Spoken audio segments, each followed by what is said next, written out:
Mikel Zarate, Derion irakaslea izan zen bitartean, ona Deustoko Unibertsitatera etorri zen filologia ikastera. Eta Mikel joaten zen orduan arrastietan, Deustura, hori filologia ikasten edo.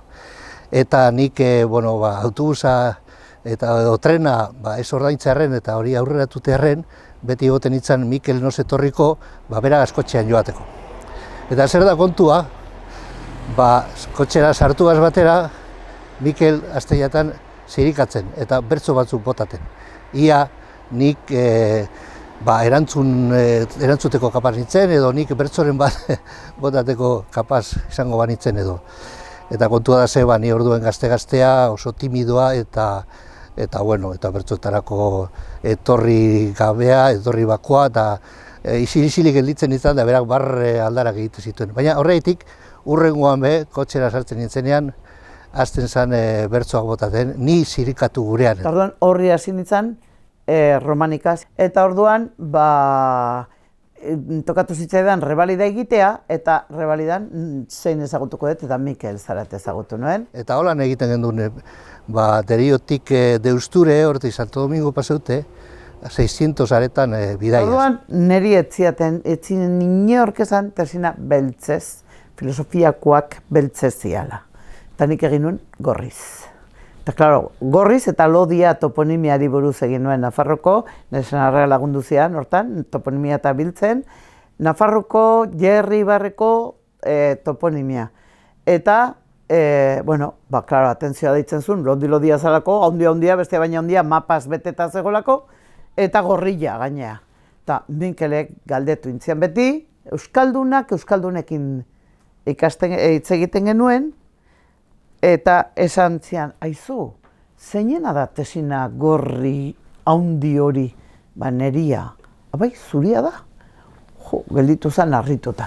Gizon alaia, gizon zabala, zen honekoa, karakter esango du zen, zen honekoa. Eta hartu monetarako gizon oso apartekoa, hartumun handiak, gozoak sortzen ebazen ingurukoak az. Hori izan zen, nik uste dut, bere izatean gauzarik ederrena. Mikel es como cualquiera de nosotros un poliedro, pero un poliedro muy rico. Mikel es un hombre muy potente. Muy potente. Bai, Lelan egon nintzen 3 urte eta gero handik Derioko seminariora pasatu nintzen, ikasketak jarraitzen, orduan kolegio seminario zen eta han jarraitu neban. Le conocí como pescador, claro, que fui con Andoni y los reteles puestos para traerle a comer a Artebacarra a Trabacúa, y ponerle fino como para decir que sí a la propuesta de venir al seminario, cosa que se produjo inmediatamente. Bueno, Mikel Zarate etzan gu ohituta gengozan abade profil horretakoa. Mundu biak ezagutzen zituen, eleiz mundukoa edo seminario mundukoa, baina baita be kalekoa gizartekoa. Orduan berak baukan hori alderdi mundano hori, gizatiar hori, bizi-bizi, eta orduan horrek emoten eutzan, berak erlegioa irakatzearen guri, emoten eutzan beste alegrentzi bat, beste bizitasun bat, ezta? Eta berak berak irakasteko eukan moduan hori postasun hori edo bizi saletasun hori transmititzen ekia. Joan nintzenean Mikel antze eguen. Mikel irakasle zen. Deukadan Mikel lehenengo oroitzapena da berak euskarazko klasea emoten. Euskarazko klasea oso berezia zen, zegoenolako metodo bat edo liburu bat horretaz ikasteko. Como profesor y más, como profesor y como quien pilotara todo un inicio nuevo por una parte de la reposición del euskera en su lugar, de la creación de una metodología sobre el tema. Orduan, eskolak erderaz izaten ziren, guk euskera gerotxoago hasi ginen euskera kontuan, bueno, orduan txinguruan, baina ez Mikelen bitartez. Nik garbi dakat, literaturakoak nituen oso gogoko, ezta. Orduan, Txeliz izan zen ere gaztelerazko literaturako irakaslea eta Mikel euskal literaturakoa. Mikelek erleginoa irakasten eban erderaz. Da beragaz, guztu-guzture egoten ginen, baina ez dakinik nekian Mikel euskalduna zanik. Bere berbetako tonuan eta behar bada agertuko eban, baina zelan lesamarra zan, edo Txoriarritarra, Txoriarrin euskalduna izan dabe, erdera oso ondo egin izan dabe beti. Ze beti egon direlako Bilbogaz hartu monean, orduen Mikelen erdereak ez eukan tatxarik. Da ez hori bakarrik, Mikelek gaztelania erderea be eta erderak be asko maite zituen. Orduan gustura egon ginen. Berak eroate zituen literatur testuak. Da nik oraindik gogoandokat, nik uste dut izan zela berak jarri uzkun lehenengo literatur testua. Klasean bertan gaur artean komentatu eta hitz egiteko horretaz. Da izan zen Felipe Errezebeitiaren Udako gau oskarbi bat. Izan zen jarri eskun poema, hori gogoan daukat oraindik, eta gogoan daukat baita ere ez genduelako gure alfabetatze urriaretan apenas ezer ulertzen naiz eta Bizkaira ilustratuan egon. Ikastaro hasi baino lehentxoago Mikelek argitaratu eban liburu eder bat, eta da Bizkaiko euskal idazleak. Liburu bat formato nagusian irudiz eta marrazkiz oso ondo hornidua, Rapel Mentxakazan okerrezpanago horrek bere irudiok ondu zituena, eta orduan seminarioak diru apur bat eukiko eban, 79 okerrezpanago argitaratu esan liburu hori, egin eban edizio eder bat. Behar bat ez hain ondo josita geroz liburuak apur bat askatu egiten ziren, baina paper eta formato letra tipos eta zoragarrizko edizio bat. Hori izan zen, esango neuke, nahiz eta Mikel lehenagotik ibilite egon euskararen munduan itzulpenak eta holakoak egiten, guretzako hori izan zen Mikelen referentzia nagusia. Hau da, gu 6. kursoan gengo zala. Gogoan dakat, Mikelek atara zuela Bizkaiko eskola idazleak, orduen batzuk ibili ginela herriz-herri, gehiago etxez liburu hori saltzen, ezta. Gogoan dakat, jakin izan nuela, gitxi gora bera, nortzuk ziren, liburu zaleak, bai Mundakan, bai Bermion, eta liburu partidatxu bat saldu nebala herri biotan, ezta. Ze ezagutu neban Mikelen lehenengo liburua, Bizkaiko euskal idazleak liburua izan zen, argitaratu zen urtean ezagutu neban liburua, ze orduan gu hemen Mundakan batzen ginen, Jon Kortazar eta biok, eta arek, uste dut aste santu batez, ekarri ebazela liburuaren ale batzuk, eta holan joan ginen etxerik etxe, liburua saltzen, politia da, ze orduan baegoan zerrenda antzeko bat edo, zeozer, eta Jonek behintzat baekian nora jo liburuagaz, liburua saltzeko eta... Hori gogoan dakat, literaturaren soziologia asko azaltzen dut momentu honetan, eta ikaslei beti gogoratzen dut ziet nola hasi ginen eta non gagozan. Eta orduan pausuak handiak izan dira, ezta. Claro, Mikel Zarate seminarioan irakasle dagoen bitartean hasi zan deustun filologia romanikoa egiten. Eta filologia romaniko horrek Mikeleri idegi eutza zan literaturaren ateak, leihoak, ezta. Eta egokitu zituen ikastarorako literatura kritika liburu bi, lehenengo bat eta gero bestea. Euskal literatura edo azken baten ziren, literatura zelan irakatzi, saio modura berak atandutako materialak, material zoragarriak. Euskeraz be, udan da, euskaraz emote bazan hor, derizion, euskarazko kastaroetan, eta bera-bean, hor liburu batzuk atarat zen, ez? Mikelepe bai, hor idatzita gauzaia, zertzu gauzai erakusten zenan. Eta hor be, bere azua zen bestia baino gehiago eikia. Eta nik usten dut hori gehiago izan, gehiago egin, gehiago jakin, gehiago idatzi, bestia baino gehiago. Pero él produjo mucho más de 7 obras, porque de él podríamos decir muchas cosas, entre otras su gran ambición, ¿verdad? Desde el primer momento, y él ya dijo, yo voy a tener más libros que nietos ha tenido mi abuelo. Claro. Y luego, no sé, pero muchísimos, cerca de la 30, claro. Egin zituen beste lan batzuk, euskal ortografia eta bar.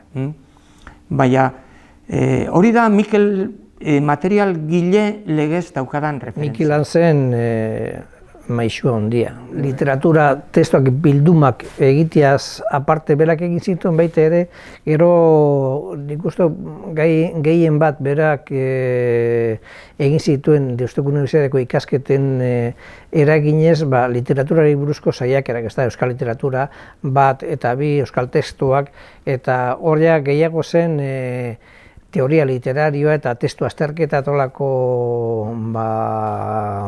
azterketa batzuk euskal literatura egokituak. Magisteritzan barik ikastaro bat. Derion, lehenengo urtea zan Derion, eta euskera asignatura be bai, Anderrek emoteuzkun, eta Mikel Zaraten testuak. Magisteritzako kursoa amaitu eta gero uden udako ikastaroak egiten genduzen, eta hor bai Mikelek berak emoteuzku zen euskerako. Egi esan, Mikel bazan apurtxu bet danen ganetiko lan oilartxo moduen oso zabala, alaia, eta beti berba egiten eban niretzat askotan kantetan egongo balizlez, goitik. Doktore joatea guztetan jakon, eta gero, bera jau bezan, han, erare baten bera miresten gendule, bera jau bezan. Gogoratzen az beraz fizikoki beti irribarretzu eta janskeran abarketak. Niri kontraste hondi egin jatan, eta, egi esan asko ikisi nuan beragaz. Baina kontua da, Mikelen pentsamoldea eta Mikelen filosofia zen Derion ikastaroetan zebilen filosofia nagusia. Labur bilduta, esamolde biribil batean, dakigunetik ez dakigunera. Ikastaro horien bitartez jakin genuen etxetik genkarren euskara, posible zela eta guztiz egingarria euskara duina, euskara jasoa, euskara erabiltzeko modukoa gure eguneroko bizitzan, euskara erabiltzeko modukoa gure zereginetan, zeregin lanbide zereginetan eta barrekoetan. Gehien nabarmenduko neukena da ipuin alegi mingotzak, niretzako izen zalako aberastasun bete hizkuntzaldetik, bai hiztegia, eta gero ez bakarrik hori. Alegi ezelan deukien irakaspen bate beti ikasi ahal izan dut hortik, eta neupe aukera ukidot, gero nire lanean erakusteko. Horben Mikel sartu zen buru belarri. Mikel gehien baten literatura emone ban, ikastaro guztian, 10 urteetan. Literatura, baina literatura edo hobeto esan da euskal idazleak. Da hor sortu zen gure lemaz esaten genduna, hori neukasmo bat da, baina berari ondo etorten jakon hori izatea, dakigunetik ez dakigunera. Hasi gaitezen geure euskeratik, da osotu deigun gure euskerea besteen euskereagaz, beste euskera guztiekaz. Hori izan zen, nik uste dut, gauzarik zehatzena erabili izan. Batetik, ikasketa beti erderaz, etxean beti euskeraz, da etxeko giroa eraren baten, irakurtzeko eta idazteko, naiz de zuzenez, neunkasan ni referentzia batzuk etxekoak. Osaba Badea, Gabirel Manterola eta Ander lehenguzue aitena etxekoa zirean. Orduan, karo, etxeko kontu lez hartzea noanik, urte noanean karrerara eta gero udako ikastoretan, hau ez da etxeko kontue, badau besterik be eta kanpokoa dana eta ez etxekoa, orduan horretan be, bere izin zen eta referente bat. Dakigunetik ez dakigunera, hizkuntza bizitik euskera idatzira, Bizkairatik batura. Hori osotu eban Mikelek. Nik lehenengokoa dakigunean neuk jarri neban, baina Mikelek osotu eban hori euskara bizitik, euskara idatzira da Bizkairatik batura. Eliza munduan aldaketa batzu gertatzen ari ziren, Vatikanoko bigarren kontzilioaren ondorioz. 73 abaitu zen, eta, orduan kontzilioak ebatzi hartu eban, baina jakina, ebatzi hori gauzatu egin behar zan gero. Liburuak eta itzulpenak aprobatu, eta urte batzuk gero, enaz gogoratzen izein urtetan, baina. Apur bate urduri genbiltzenakaz, eta dezeroso gengozan antzako, izazan lasaitasun eta zabaltasun handi bat.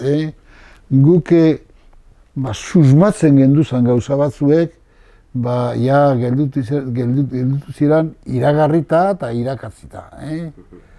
Eta beste batzuentzako izan zen, sustu handi bat. Bera apaiz katolikoa izan zen, esaten du katolikoa zentzu honean, eta betetzen zituen arauak ez dakit, baina protokoloak eta dabar, ez da.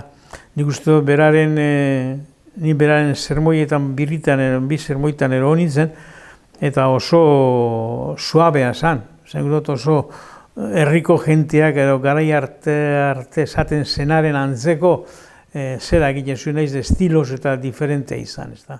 Hortik sortu zen erizan eten bat lez, ez da, tentzino bat lez. Batzuek gainera, kontzilioa eroan eben, gehiegi areagotu egin. Kontzilioak inoena baino gehiago esan eben. Kontzilioari ezarri dute zen, kontzilioak esan ez zeba zen gauza. Apaiz eta laiku talde bion arteko tentzinoa horrek gehitu egin eban. Tentzino hori areagotu egin eban, ez da. Urte larriak izan ziren. Apaizak herriarekin, jendearekin konprometitu ziren eta bereiekin batera lan egin zuten. Mikel esan orduan gai horretan gehiegi sartu. Baina Mikelen ekarpena izan zen, euskeraren gozotasuna eta euskera zaletasuna hainbatengan sartu egan, batez be seminarista edo abadegai ikasleengan eta gero baita deustun ere. Gero, Don Santiago. Don Santiago gestulit emazen duen elexan, ja muro etxarren paratezen. Claro, etorri zan hau, eta hau zan guztiz diferentia. Honek arre egitean, honek beronen ja, hori egiten bera beti ez. Eta zan oso parajeko gizona, oso hurbileko gizona, ez? Orduan, hakezen okiten problemarik ez andrazkoekaz, ez gizonezkoekaz, ez zarrakaz, ez gazteakaz. Orduan, oso erreza zan bere laguna izatea, hori zan kontua. Eta hortik, nik hori daukat gogoan, Eta jenteak, gero Mikel mian egon nintzanean bere fama zeukan, da badakit entzuleak eta oso gustura egoten zirera beraren sermoiak edo hitzaldiak entzutean, batez ere beraren euskera eta erabilera eta txukuna edo behintzat txukuntzen zuen zerbait, naiz eta moduz medu harinean edo izan. Gero euskal idazle ingles agertu zanean eta bere entzute hartu ebanean, horrek jente askoren aurrean eta abade askoren aurrean Mikeli entzute bat eman eutzan. Politika munduan aldiz, Frankoren diktaduraren azkeneko urteak egokitu zitzaizkion Mikeli. Bai eta transizioaren lehengo urteak ere. Claro, orduan diktadura garai hartan oso ekintza gutxi antolatzen altziren, baina horien artean, gero eta gehiago maiz antolatzen hasi ziren kultura astea, kultura moztaldiak eta horietan arkitzen genuen denetarik ez da, kantagintza, literaturgintza eta bar eta bar.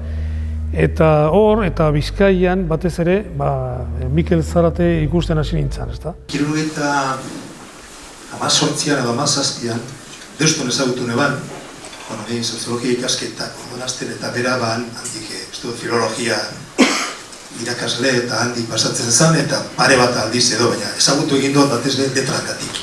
Lehen esan dauzku Adolfo Arejitak oso aurrelaria zala Mikel, egia da, aintzindaria zen, eraman ezazu haizetara, eraman ezazu eguzkitara, eraman ezazu baserrira, eraman ezazu irira, ikastoletara, etxetara, irratira, telebiziora, ez geunkan Euskal Telebistarik orduan, edonora, baina ez sartu mesedez inongo vitrinatan, latinak pasauzen hori, ez lurperatu favorez inoiz sekula santan. Berak ez eukan batzuk arerio bihurtu zidan, baina berak areriorik ez eban euki inoiz. Areriorik eukiteko ezan kapaz. Inoiz tentzine bat sortzen zanean, Mikelen ardura eta ezegontasuna argi ikusten zen, eta berak joaten zen, behar bada barka eskatzen bebai, ezta? Berak bakea nahi eban, bake salia zen. Bakea bilatu eta bakea behar eban berak. Bere barruan eukiteko bakea, alkarrekiko bakea nahi izan eban eta bilatu eban beti.